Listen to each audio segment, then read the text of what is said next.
എസിൻ്റെ സന്തത സഹചാരിയായി എപ്പോഴും കൂടെ ഉണ്ടായിരുന്ന ഒരാളാണ് സുരേഷ്. അദ്ദേഹം ഇപ്പോൾ വീണ്ടും ചെയ്യുന്നുണ്ട്. അപ്പോൾ ഒരു ജനനായകനാണ്, ജനങ്ങൾക്കിടയിൽ ജീവിച്ച് മരിച്ച ഒരു നേതാവാണ്. അതിൻ്റേതായിട്ടുള്ള ഒരു യാത്രയപ്പാണ്. ആദ്യം തുടക്കത്തിലാണ് കുറവാണെങ്കിൽ ഇപ്പോൾ വളരെയധികം വർദ്ധിച്ചു വന്നുകൊണ്ടിരിക്കുകയാണ് ഓരോ പോയിന്റ് കഴിയുമ്പോൾ. തീർച്ചയായിട്ടും എസ് ഒരു ജനകീയ നേതാവാണ്. നിങ്ങൾക്കറിയാം, അത് കേരളത്തിൻ്റെ ജനങ്ങൾ ഇപ്പോൾ ആബാലവൃതം ആ വാക്ക് തന്നെ അന്വർത്ഥമാക്കുന്ന രൂപത്തിലാണ് കുട്ടികൾ ഉൾപ്പെടെ, മുതിർന്നവരുൾപ്പെടെ, ചെറുപ്പക്കാർ. ഇന്നലെ നിങ്ങൾ AK സെൻറ്റർ കണ്ടതാണ്. AK സെൻറ്ററിൽ രാത്രി 1:30 മുദ്രാവാക്യം വിളിക്കുന്ന ക്ഷുഭിത യുവനങ്ങളാണ്. ഇപ്പോൾ അത് എസിൻ്റെ ഒരു ജനകീയതയാണ്. നിങ്ങൾക്കറിയാം, കഴിഞ്ഞ 5 കൊല്ലമായിട്ട് എസ് സജീവ രാഷ്ട്രീയത്തിൽ ഇല്ലാത്ത സഖാവാണ്. എന്നിട്ട് പോലും അദ്ദേഹത്തിന് കൊടുക്കുന്ന ഒരു രാജകീയമായിട്ടുള്ളൊരു യാത്രയപ്പാണിത്. എസ് അത് ജനകീയ പോരാട്ടങ്ങളിലൂടെ നേടിയെടുത്ത ജനപിന്തുണയാണ്. ഒരിക്കലും ആ ജനപിന്തുണ കുറഞ്ഞിട്ടില്ല എന്ന് തെളിയിക്കുന്ന ജനങ്ങളാണ്. നിങ്ങളിപ്പോൾ 6 കിലോമീറ്ററാണ് ഉള്ളത് ശ്രീകാര്യത്തിലേക്ക്. 2 മണിക്ക് ബോഡി എടുത്തതാണ്. ഇപ്പം 3 മണിക്കൂർ 3.25 മണിക്കൂറായി ഇവിടെ എസ് എത്തിയിട്ടില്ല. ഈ MA ബേബി ഇപ്പോൾ മാധ്യമങ്ങളോട് സംസാരിച്ചപ്പോൾ പറഞ്ഞൊരു കാര്യം, ഇതൊരു യുഗാന്ത്യമാണ് ഇപ്പോൾ ഉണ്ടായിരിക്കുന്നത് എന്നുള്ളതാണ് എസിന്റെ വേർപാടിലൂടെ. അക്ഷരാർത്ഥത്തിൽ ഒരു യുഗാന്ത്യമാണ്. ഇങ്ങനൊരു നേതാവ്, പണ്ട് മഹാത്മാഗാന്ധിയെ കുറിച്ച് ഐൻസ്റ്റീൻ പറഞ്ഞൊരു വാചകമുണ്ട്, ഇങ്ങനൊരു ഒരാൾ, ഇങ്ങനൊരു മജ്ജയും മാംസമുള്ള ഒരാൾ ജീവിച്ചിരുന്നു എന്ന് അടുത്ത തലമുറ വിശ്വസിക്കാൻ പ്രയാസമായിരിക്കും. ഐൻസ്റ്റീൻ്റെ വാക്കുകളാണ്. അപ്പോൾ നിങ്ങൾക്കറിയാം എസിനെ കുറിച്ച് അങ്ങനെ ഒരു നേതാവ് കേരളത്തിന് ഇതിനു മുമ്പ് ഉണ്ടായിട്ടുണ്ടോ? എല്ലാ വിഷയങ്ങളും കൈകാര്യം ചെയ്യുന്ന, രാഷ്ട്രീയം എന്ന് പറയുന്നത് ഒരു പ്രത്യേക മേഖലയായിട്ട് എടുത്തതാണ് രാഷ്ട്രീയ നേതാക്കൾ. പക്ഷേ പരിസ്ഥിതി രാഷ്ട്രീയം ഏതെങ്കിലും രാഷ്ട്രീയ നേതാക്കൾ എടുത്തിട്ടുണ്ടോ? എസിനെ പോലെ ഹരിത രാഷ്ട്രീയം എടുത്തിട്ടുണ്ടോ? അതുപോലെ തന്നെ മണ്ണിടിച്ചിലിനെതിരായിട്ട്, കോറി മാഫിയക്കെതിരായിട്ട്, അങ്ങനെ സർവ്വ മാഫിയകൾക്കെതിരായിട്ടുള്ള ഒരു പോരാട്ടം നടത്തിയ ആളാണ് എസ്.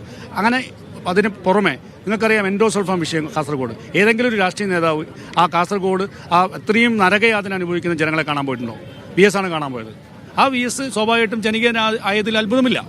ഈ മറ്റൊരു വിഷയം എന്ന് പറഞ്ഞാൽ, തെറ്റ് കണ്ടു കഴിഞ്ഞാൽ അത് പാർട്ടിക്കുള്ളിലായാലും ഒറ്റയ്ക്ക് നിന്ന് പോരാടി പലപ്പോഴും പാർട്ടിയെ പോലും തിരുത്തുന്നതിന് കാരണക്കാരനായി തീർന്ന ഒരു വ്യക്തിയായിരുന്നു എസ് എന്ന് പറയുന്നത്. തീർച്ചയായിട്ടും അത് പാർട്ടിക്കകത്ത് ഒരുപാട് പോരാട്ടങ്ങളും ഉൾപാർട്ടി ചർച്ചകളും നടന്നിട്ടുണ്ടാവും. നമുക്കത് പ്രാപ്യമല്ല. നിങ്ങളെപ്പോലെ മാധ്യമങ്ങൾക്ക് അത് അറിയില്ല, എന്നെ പോലുള്ള സാധാരണക്കാർക്ക് അറിയില്ല. പക്ഷെ ആ പാർട്ടിക്കകത്തുള്ള തെറ്റുകൾ കണ്ടാൽ, പാർട്ടിക്കകത്തായാലും പുറത്തായാലും തെറ്റുകൾക്കെതിരെ, അനീതിക്കെതിരെ, സ്ത്രീ പീഡകർക്കെതിരെ, അങ്ങനെ ഏത് തരം അനീതി സമൂഹത്തിൽ ഉണ്ടാവുന്നുവോ അവിടെയൊക്കെ എസിൻ്റെ ഒരു കയ്യൊപ്പുണ്ടാവും, എസിൻ്റെ ഒരു എതിർ ശബ്ദമുണ്ടാവും.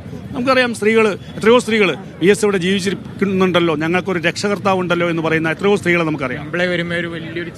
തീർച്ചയായിട്ടും എംപിള വരുമ്പോൾ മാത്രമല്ലല്ലോ, ഈ സ്ത്രീ പീഡനങ്ങൾ വർദ്ധിക്കുന്ന കേരളത്തിൽ ആ സ്ത്രീ പീഡകർക്കെതിരെ എരയെ കയ്യാമം വയ്ക്കുന്ന പറയാൻ ധൈര്യം കാണിച്ചൊരു രാഷ്ട്രീയ നേതാവ് എസ് മാത്രമാണ്.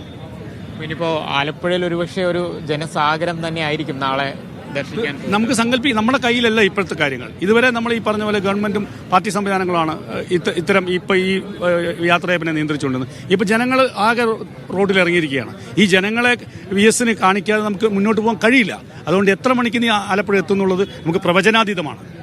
ഈ പറഞ്ഞതുപോലെ ഒരു ഏകദേശം 6 കിലോമീറ്റർ മാത്രമാണ് ഇതുവരെ സഞ്ചരിക്കാനായിട്ട് എടുക്കുന്ന ഒരു ദൂരം എന്ന് പറഞ്ഞാൽ. പക്ഷേ എടുത്തിരിക്കുന്ന സമയം 3 മണിക്കൂറാണ്. നേരത്തെ സേഫൊക്കെ പറഞ്ഞതുപോലെ തന്നെ ഒരുപക്ഷെ ഉമ്മൻചാണ്ടിക്ക് എങ്ങനെയാണോ നാളെ ഒരു യാത്രയപ്പ് നൽകിയത്, അതിന് സമാനമായ രീതിയിൽ ഒരു ജനസാഗരം ഒരുക്കിക്കൊണ്ട് തന്നെയാണ് പ്രായമായവരും കുഞ്ഞുങ്ങളും ഒക്കെ ഇവിടെ നിറഞ്ഞു നിൽക്കുകയാണ്. എസിനെ കാണാനാണ് കാത്തു നിൽക്കുന്നത്. കുറേ സമയമായോ വന്നിട്ട്? കണ്ടിട്ടേ പോകുന്നുള്ളൂ. കുറച്ച് നേരമായോ വന്നിട്ട്? കുറച്ച് നേരമായി വന്നിട്ട്, കണ്ടിട്ടേ പോകുന്നുള്ളൂ. എന്താ എസിനെ കുറിച്ച് ഒരു ഓർത്തെടുക്കാൻ എസ് എല്ലാവരും ജനനായകനാണ്. ജനങ്ങൾക്ക് വേണ്ടിയാണ് എല്ലാം ചെയ്യുന്നത്. ഈ ദൃശ്യങ്ങളൊന്ന് കണ്ടു കഴിഞ്ഞാൽ, അതായത് ഈ ശ്രീകാര്യം ജംഗ്ഷൻ എന്ന് പറയുന്നത് 4 വശത്തു നിന്നും റോഡുകൾ വന്ന് സംഗമിക്കുന്ന ഒരു സ്ഥലമാണ്. അവിടെ ഒരു വഴിയിൽ കൂടി മാത്രമേ ഇപ്പോൾ വാഹനങ്ങൾക്ക് പോകാൻ കഴിയുന്നുള്ളൂ. അത്രത്തോളം നിറഞ്ഞുകൊണ്ട് ഇവിടെ ഈ നേരത്തെ പറഞ്ഞതുപോലെ തന്നെ എസിനെ സ്നേഹിച്ചിരുന്ന ആളുകൾ, സ്നേഹിച്ചിരുന്ന ആളുകൾ എസിനെ കൊണ്ട്, അപ്പോൾ എസിനെ ഒരു ജനങ്ങളുടെ ഇടയിൽ ജീവിച്ച ഒരു നേതാവ് എന്നുള്ള നിലയ്ക്ക് തന്നെ എസിൽ നിന്നും വളരെയധികം കാര്യങ്ങൾ മനസ്സിലാക്കിക്കൊണ്ട്, അല്ലെങ്കിൽ എസിനെ സ്നേഹിച്ചിരുന്ന ആളുകളൊക്കെ തന്നെയാണ് ഇവിടെ ഒരുമിച്ച് കൂടുകയും ചെയ്തിട്ടുള്ളത്.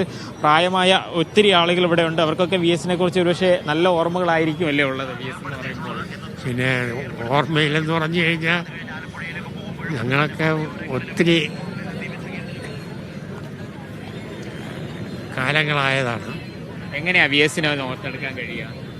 എസിനെ ഓർത്തെടുക്കാൻ കഴിയുന്നത് 1984 മുതൽ എനിക്ക് എസിനെ പ്രസംഗങ്ങളിലും മറ്റുമൊക്കെ ഈ പാർട്ടി കമ്മിറ്റികളിലുമൊക്കെ, പാർട്ടി ഉയർന്ന വേദികളിലുമൊക്കെ കാണാൻ പറ്റിയിട്ടുണ്ട്.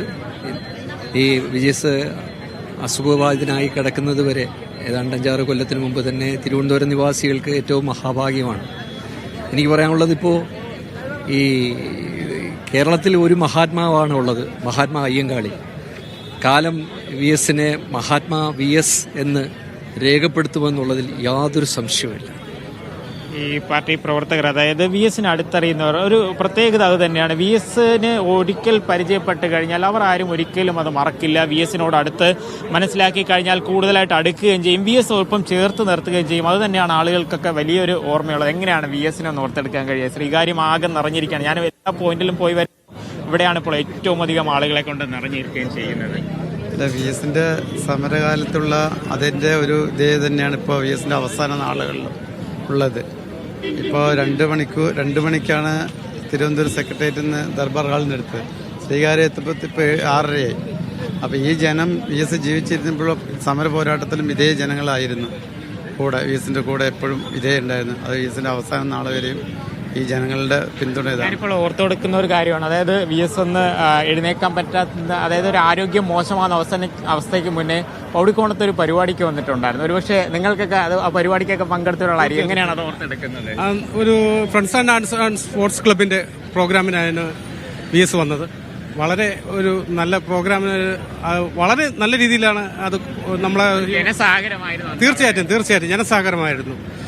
യുവാക്കൾക്കിടയിൽ ഒരു പ്രത്യേക ഹരമായിട്ട് ഫ്രണ്ട്സ് ആൻഡ് സ്പോർട്സ് ക്ലബിന്റെ ഇതിൽ വി എസ് പങ്കെടുത്തതിൽ വളരെ അതിന് എനിക്ക് അതായത് വി എസിന്റെ ഞാൻ ഏറ്റവും അടുത്ത് നിന്ന് കണ്ടിട്ടുള്ള ഒരു ഓർമ്മ അതുകൊണ്ട് തന്നെയാണ്. അതായത് എൻ്റെ വീടിനടുത്തുള്ള ഒരു സ്ഥലത്ത് നടന്ന ഒരു പരിപാടിയാണ്. വി എസ് വരുന്നു എന്നറിഞ്ഞിട്ട് നിരവധിയായിട്ടുള്ള അവിടെ ഈ മറ്റ്